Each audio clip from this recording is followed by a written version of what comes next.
নমস্কার বন্ধুরা, আপনাদের সবাইকে ঝুমুর হেসেলে স্বাগত। দেখুন, এটা হলো পুঁই মিটুলি। পুঁই শাকের উপরে দেখবেন এরকম হয়ে আছে, এগুলো পুঁই শাকের বীজ, আর এগুলো খুব উপকারী। এটা আলাদাভাবেও বিক্রি হয়। আজকে এটা কিনে এনেছি আপনাদের একটা খুব উপকারী তরকারি বানিয়ে দেখবে, একদম হেলদি, যেটা যাদের অ্যানিমিয়া আছে, হিমোগ্লোবিন কম, তাদের জন্য খুবই ভালো। তবে এগুলো যদি কালো হয় তাহলে আরও ভালো, কারণ কালোটা করলে দেখুন কেমন কালো রস বেরোচ্ছে, দেখছেন? এটাই হিমোগ্লোবিন তৈরি করতে সাহায্য করে। এই দেখুন, গ্রিনটা দিয়ে এখনো কাঁচা, কিন্তু সবই উপকারী। পেকে গেলে আর একটু বেশি, এরকম কালো কালো হয়ে গেলে আরও ভালো হয় আপনার রক্ত, মানে হিমোগ্লোবিন বাড়ার জন্য। তো এইগুলোকে আগে ভালো করে আমি ধুয়ে নেব।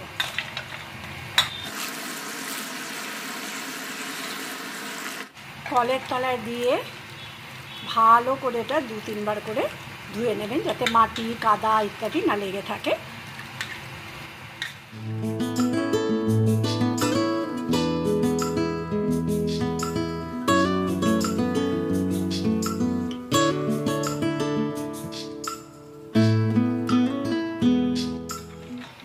এই হলো। এর সঙ্গে আপনি আলু মিক্স করতে পারেন। আমি আর আলু দিয়ে দিচ্ছি না, এতটা বাড়িও লাভ নেই। তার সঙ্গে আমি বরঞ্চ কুলেখাড়া পাতা কিছুটা অ্যাড করব। এই পাতাগুলো ভালো করে ধুয়ে নিতে হবে।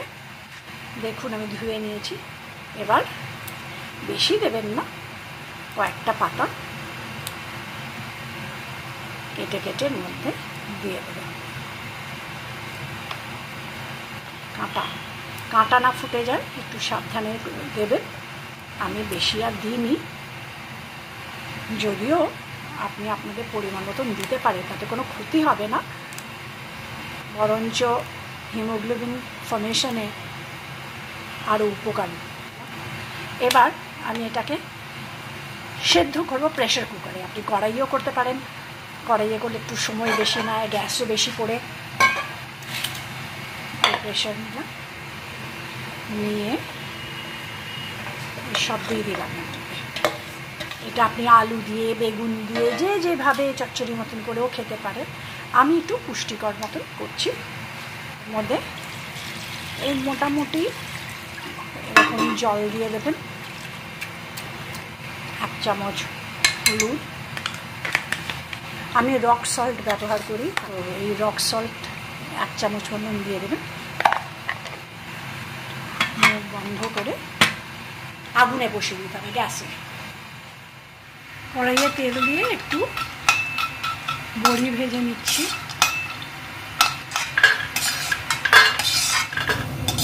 গ্যাস বন্ধ করে দিলাম।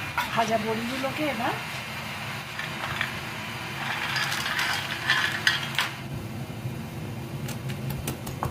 একটু ভেঙে ভেঙে নেব।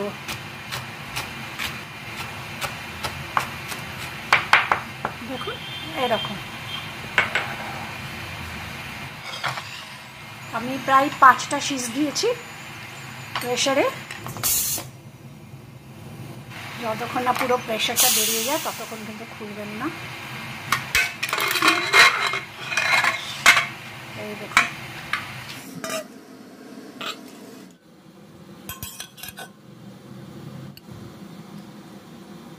দেখুন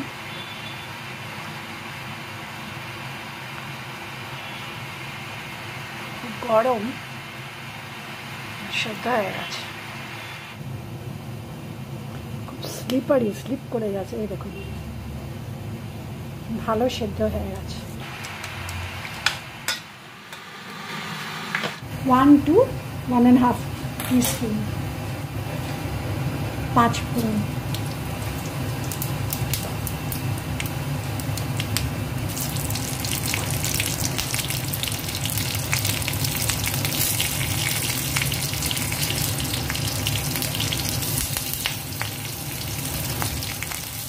সুন্দর গন্ধ বেরোলে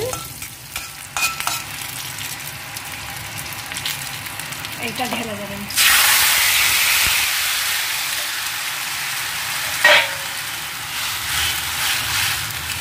হাইতেই রাখবেন, মানে মিডিয়াম টু হাইয়ে রাখবেন, কারণ অলরেডি এটা সেদ্ধ করা।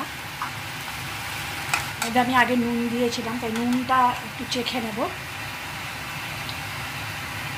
নুন আছে, আবার বেশি নুন দেওয়াও যাবে না, তখন আবার প্রেশার বেড়ে যাবে। সেই জন্য সব একটা ব্যালেন্সভাবে করতে হবে। হাফ চামচ থেকে 1 চামচ বা পরিমাণ মতো চিনি দিয়ে দেবেন। এটা আপনি যখন প্রেশারে দেবেন তখন একটু কম জলও দিলে পারেন, আমার জলটা একটু বেশিই হয়ে গেছে। আর একটু হলুদ দেওয়া হয়, 1 চামচ আরও হলুদ দিয়ে দিলাম।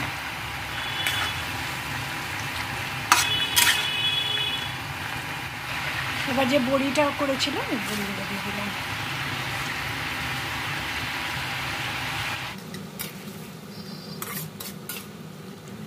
নুন চিনি আপনাদের অনুযায়ী দেবেন।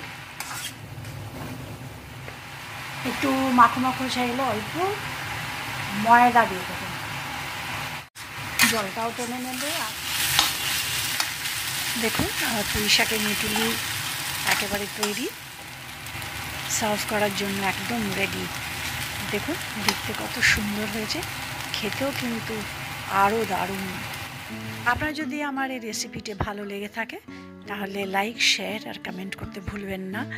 আর সুস্থ থাকবেন, ভালো থাকবেন। আবার আমি পরে আর একটা এরকমই রেসিপি নিয়ে আসব। ধন্যবাদ।